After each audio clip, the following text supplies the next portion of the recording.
Hola, soy Eduardo Plasencia Mendoza y esta es mi tarea para la sesión número 2 que titulé Los roles de género mexicanos, una reflexión del papel del hombre y la mujer a propósito de Económico de Genofonte. Las comparativas son siempre ociosas. Cuando se hacen en un plano personal, resultan en una pérdida de quien compara contra lo que es comparado, porque quien inicia el ejercicio casi siempre busca excusas, justificaciones o formas de validar su mundo frente a otros que se consideran válidos o ya consolidados. Mientras que desde un punto de vista histórico, la auscultación del pasado desde la mirada del presente genera conclusiones muy probablemente falaces que confirman la ociosidad del ejercicio. Sin embargo, la humanidad parece predestinada a compararse continuamente como un ejercicio referencial de autovalidación y de necesidad de descubrir que su vida frente a las ya pasadas ni fue tan inútil ni tan desperdiciada. Es una forma de trascender sin arriesgar mucho. Inciso A. ¿Existe una versión mexicana de la concepción fatalista del destino? Si bien la sociedad mexicana se entiende a sí misma como un pueblo libre, soberano y en general como un crisol de rasgos culturales y diferencias regionales y microespaciales, también es cierto que por el inconsciente colectivo parece correr una sensación de metamexicanidad que unifica criterios, determina formas de ver el mundo y hasta maneras de enfrentar algunos hechos. Un ejemplo mundano pero certero es que en el deporte más afamado de México, el fútbol, existen las creencias sobre la imposibilidad de pasar a rondas finales de un mundial o incluso contar con una suerte de maldición para el cobro de los tiros penales.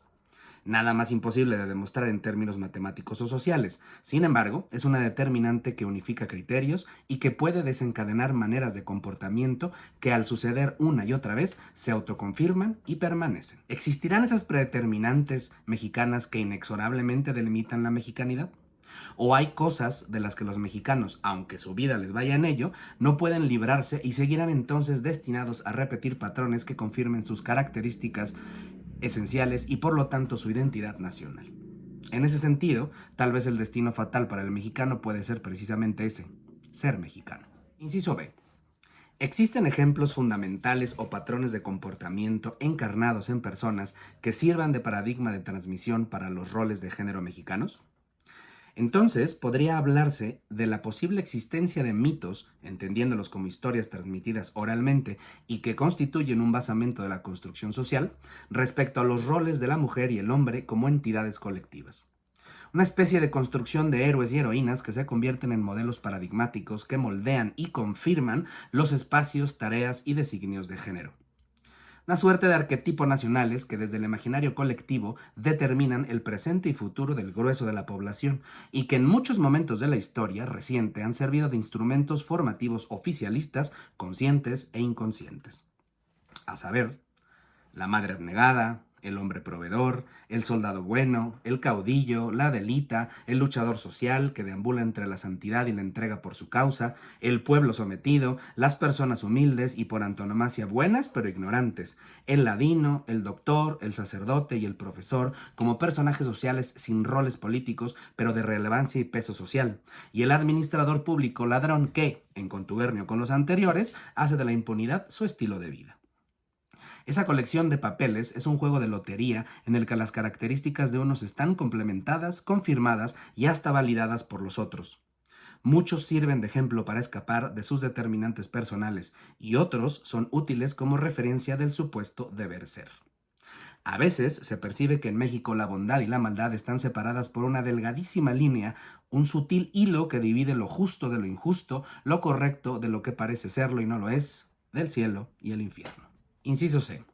La concepción del espacio vital en Económico de Genofonte pareciera no cumplirse en muchas de las sociedades prehispánicas.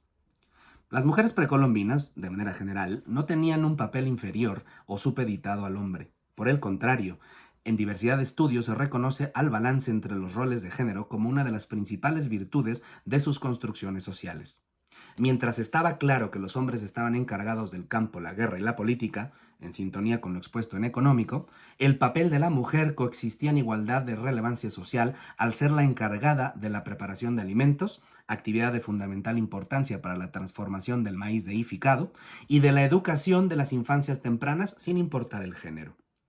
Una de las teorías de que esto fuera así durante los varios milenios que duraron las sociedades prehispánicas es que en la mayoría de los mitos fundacionales de dichos pueblos, los panteones estaban conformados por dioses y diosas, y en muchos casos eran ellas quienes determinaban el destino del resto de los dioses por ser consideradas las poseedoras del fuego sagrado, en el que todo iniciaba y terminaba, o de la capacidad de otorgar vida a través de sus vientres y de la preparación de alimentos específicos alrededor del sistema agrícola cultural denominado milpa.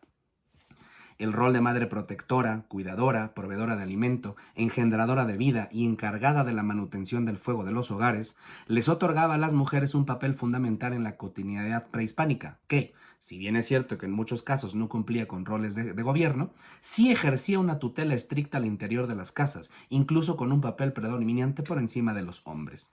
Inciso D. Para reflexionar la posible modificación de los roles de género a partir del colonialismo. Sin caer en la trampa de que en los tiempos prehispánicos fueron mejores que los vividos a partir de 1521 hasta 1821, hay que reconocer que los cambios suscitados son insoslayables y determinantes para la construcción social contemporánea. El violento encuentro entre ambas culturas, y entiéndase violento no solo por lo bélico, sino por el dramatismo ocasionado por las diferencias de idioma, religión y cultura, provocó obvias rupturas en la construcción colectiva. Desde la división social a partir de la raza, color de piel u origen étnico, hasta la forma en que se distinguía a las mujeres de los hombres, ya no desde la visión de balance dentro de la estructura familiar, sino desde la supeditación apuntalada por los cánones religiosos, morales y legales. Una ruptura de todo lo heredado y establecimiento de un nuevo orden que en principio fue incomprensible, pero que, aunque con resistencia, tuvo que prevalecer. Es en este periodo en donde no solo la forma de comer original pasó a ser motivo de vergüenza, sino verse o parecerse a los habitantes originales constituía un claro descenso de la escala social. Si bien las mujeres blancas, españolas o criollas, católicas y de buena familia estaban supeditadas a las órdenes de un hombre, padre, hermano o esposo, las mujeres mestizas o indígenas estaban incluso por debajo de ellas y podrían considerarse en el último escalón de la sociedad colonial. De manera personal puedo confirmar que esto permanece aún en sociedades conservadoras en estados como Nuevo León, Yucatán o Puebla, en donde las madres de familia con apellidos de alta reputación tienen bajo su mando a mujeres de origen indígena cuya lengua materna es de origen prehispánico y con claras condiciones de falta de acceso a la educación formal.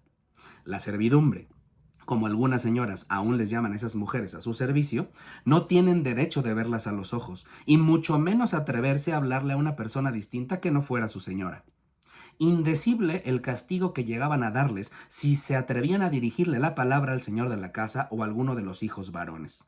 Una suerte de esclavitud moderna mezclada con patrones misóginos, machistas y racistas que atestigué tan solo hace 10 años. Triste, pero cierto. Y tal vez en esta situación se encuentre la respuesta de que a partir de aquellos momentos de la conquista y hasta la fecha, los roles sociales son más parecidos a los de la Grecia arcaica que a los de las sociedades como la mexica o la maya sostenían. A manera de conclusión, hay que reconocer que la cultura es una entidad viva que se construye mientras se habla, actúa, decide, vive y muere. En el México contemporáneo conviven de manera dramática comportamientos machistas con liberales, feminismo radical con matrimonios de niñas indígenas para consolidar una propiedad ejidal, académicas que se convierten en presidentas del país con adultas mayores con analfabetismo funcional sin acceso a medicamentos, hombres que se mantienen aliados y conscientes de su papel en la destrucción del patriarcado, con mujeres que sostienen que es mejor, y cito, ser divorciada a los 30 que soltera a los 28 años de edad. Cierro cita. México es un país de contrastes radicales en los que parece que la Grecia de Jenofonte se entrevera con la posmodernidad más atrevida. Es una jaula y un martirio, una forma de ser y entender el mundo que solo puede ser comprendido en el México más surrealista jamás soñado por Bretón.